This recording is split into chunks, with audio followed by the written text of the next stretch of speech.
साथ जारी तनाव और युद्ध जैसे हालात के बीच ट्रंप इस बार अपने ही सहयोगी सैन्य गठबंधन नॉर्थ अटलांटिक ट्रीटी ऑर्गेनाइजेशन यानी कि नाटो पर भड़क गए हैं।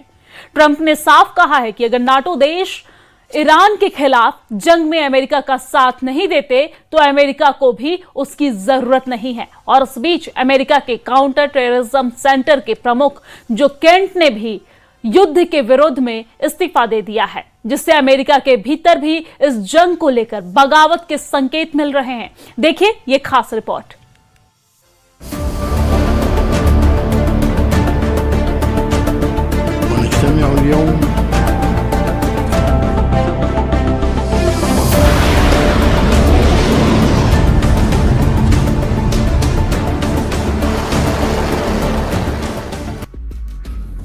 ईरान के साथ बढ़ते तनाव के बीच अमेरिकी राष्ट्रपति डोनाल्ड ट्रंप का गुस्सा अब अपने ही सहयोगी देशों पर फूट पड़ा है। ट्रंप ने नाटो देशों पर सीधा हमला बोलते हुए कहा है कि जब अमेरिका दुनिया की सुरक्षा के लिए खड़ा रहता है तो उसके सहयोगियों को भी जिम्मेदारी निभानी चाहिए। लेकिन ट्रंप का आरोप है कि ईरान के खिलाफ जारी संघर्ष में नाटो देश अमेरिका के साथ देने से पीछे हट रहे हैं। ट्रंप ने कहा कि अगर नाटो सदस्य देश इस जंग में अमेरिका के साथ नहीं देना चाहते तो अमेरिका भी अब उन पर निर्भर रहने वाला नहीं है। ट्रंप का कहना है कि अमेरिका इतना ताकतवर है कि वो अपने दम पर किसी भी चुनौती का सामना कर सकता है।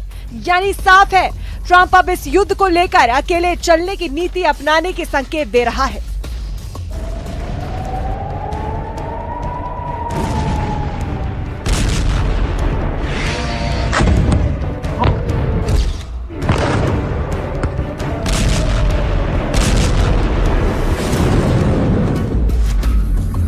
डोनाल्ड ट्रंप ने अपने सोशल मीडिया प्लेटफॉर्म पर एक लंबा पोस्ट लिखकर नाटो देशों पर नाराजगी जाहिर की। उन्होंने कहा कि नाटो के कई देश इस समय एक बेवकूफी भरी गलती कर रहे हैं। ट्रंप के मुताबिक अगर दुनिया की सबसे बड़ी सैन्य गठबंधन में शामिल देश ऐसे वक्त में साथ नहीं देंगे तो इसका असर भविष्य की सुरक्षा व्यवस्था पर पड़ेगा। ट्रंप ने चेतावनी देते हुए कहा है कि अगर नाटो देश रणनीतिक तौर पर अहम स्ट्रेट ऑफ हॉर्मुज को खुलवाने में अमेरिका की मदद नहीं करते तो इसका खामियाजा पूरी दुनिया को भुगतना पड़ सकता है। स्ट्रेट ऑफ हॉर्मुज को वैश्विक तेल आपूर्ति की सबसे अहम समुद्री लाइफलाइन माना जाता है। ऐसे में इस रास्ते को लेकर बढ़ता तनाव पूरी दुनिया की अर्थव्यवस्था के लिए खतरे की घंटी बन सकता है। Look, he's lucky I exist. That's all I can say. Because if you're going to allow countries that are sick and demented, and they are demented, to have nuclear weapons, everybody in the whole world should be very thankful. And I'm disappointed in NATO, very disappointed. लेकिन इस जंग को लेकर America के भीतर ही मतभेद सामने आने लगे हैं। अमेरिका के काउंटर टेररिज्म सेंटर के प्रमुख जो केंट ने अपने पद से इस्तीफा देकर बड़ा राजनीतिक तूफान खड़ा कर दिया है। जो केंट ने साफ कहा है कि वो ईरान के खिलाफ इस युद्ध का समर्थन नहीं कर सकते। उन्होंने दावा किया है कि ईरान से अमेरिका को कोई सीधा खतरा नहीं है, लेकिन इजराइल के दबाव में आकर यह युद्ध शुरू किया गया है। केंट का कहना है कि युद्ध हमेशा आखिरी विकल्प होना चाहिए और इस मामले में कूटनीति के रास्ते को नजरअंदाज किया गया। उनका इस्तीफा इस बात का संकेत है कि अमेरिका के भीतर भी इस जंग को लेकर गंभीर असहमति मौजूद है। I stopped him my first term when I terminated the Iran nuclear deal, which was Barack Obama's deal. It was one of maybe the worst deal I've ever seen. It gave everything to Iran, including billions of dollars in green cash. I don't mean cash, I mean green cash flown over by airplanes. I can't to this day believe that was allowed to happen. हालांकि Trump ने इस इस्तीफे को लेकर बेहद सख्त प्रतिक्रिया दी है।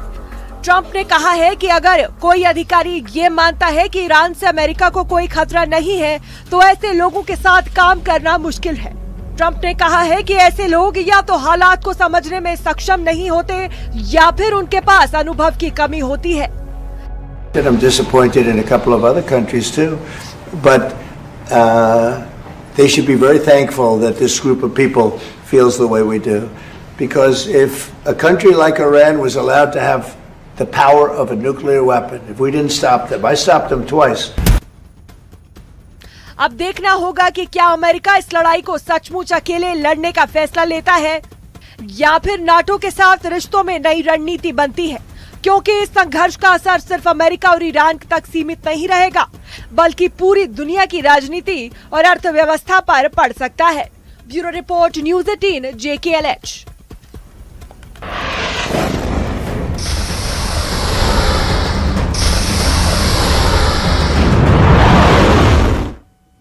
पश्चिम एशिया इस वक्त युद्ध की आग में जल रहा है और इस बीच ईरान को एक और बड़ा झटका लगा है। ईरान के सुप्रीम नेशनल सिक्योरिटी काउंसिल के प्रमुख अली लारिजानी की मौत की पुष्टि हो गई है।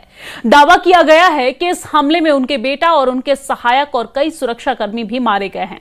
अब सवाल यह है कि लारिजानी की मौत से ईरान को कितना बड़ा झटका लगा है और क्या इससे ईरान इजराइल संघर्ष और भी ज्यादा भड़क सकता है। देखिए ये खास रिपोर्ट।